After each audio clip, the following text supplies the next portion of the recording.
Okay, I think we've done everyone who's indicated on our sign-in sheet, either where we've already put for and against and wanted to speak, and the neutrals. So now we are on the, Miss Spaniel.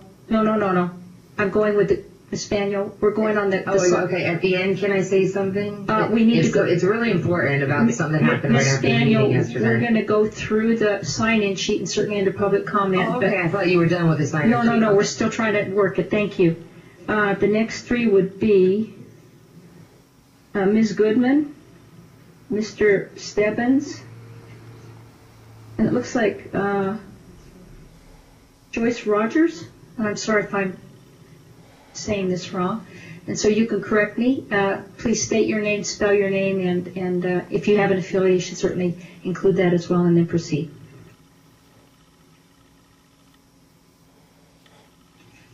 Rana Goodman, spelled R-A-N-A, last name Goodman, G-O-O-D-M-A-N. And I'm here speaking for myself. I want to thank Senator Schneider, first of all, for his introduction of the bill yesterday. And if I may, I'd especially like to endorse the two issues he raised. First, the preamble. I cannot tell you how many times I've argued this point, both to our association presidents, the last three of them, and also to our board's attorney, that we're a democratic form of government. I've only been told that I don't know what I'm talking about, so I'm very glad to hear that preamble and have Senator Schneider, who has always been my hero, say that I am right. Second, the idea of moving the Ombudsman's office to the Attorney General's office. All I can say is bravo and please God make it happen. But also, these meetings with the Ombudsman, I would beg you to please make that mandatory. In the years I've been living in Sun City Anthem, with the interventions that have gone to the Ombudsman's office, never once has our board agreed to go to those meetings, and if they were mandatory, perhaps we could save the association and the state a lot of money. Although I understand and appreciate the intention of Senator Schneider's bill by removing the caps on the fees within this bill, what you're actually saying is there is no fee.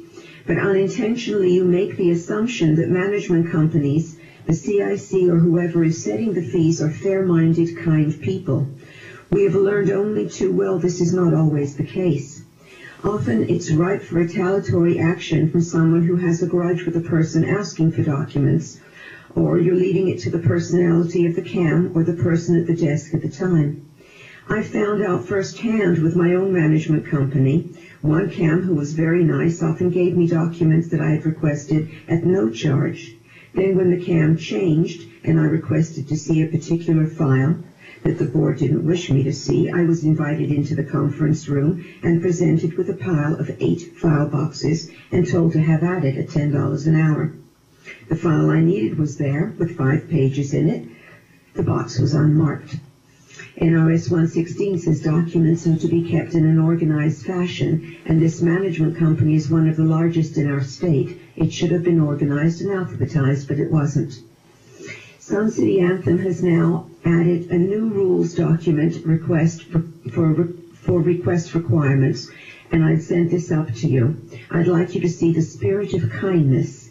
Even though we're a senior community, many of our residents still work or volunteer full-time within the Henderson and Las Vegas community. Document review can now only be done on Tuesdays from 10 until noon or Thursdays from 2 until 4.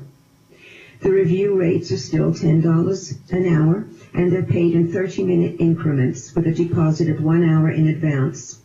Copies are charged at the maximum allowed by NRS. I've supplied a copy to you at no charge, however. The idea that management companies can't make a profit that was testified to yesterday is really laughable. We pay RMI in excess of $1 million a year between the rooftop fee, the salaries, and all the other fees that our HOA is billed for by them. If there's no profit in there, I need to go back to Business School 101.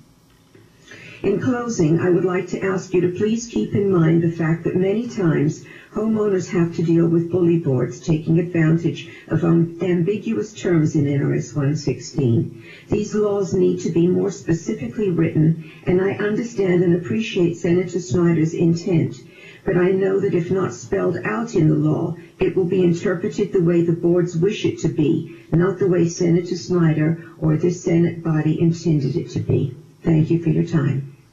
Thank you, Ms. Goodman. Any questions, committee? Okay, next up.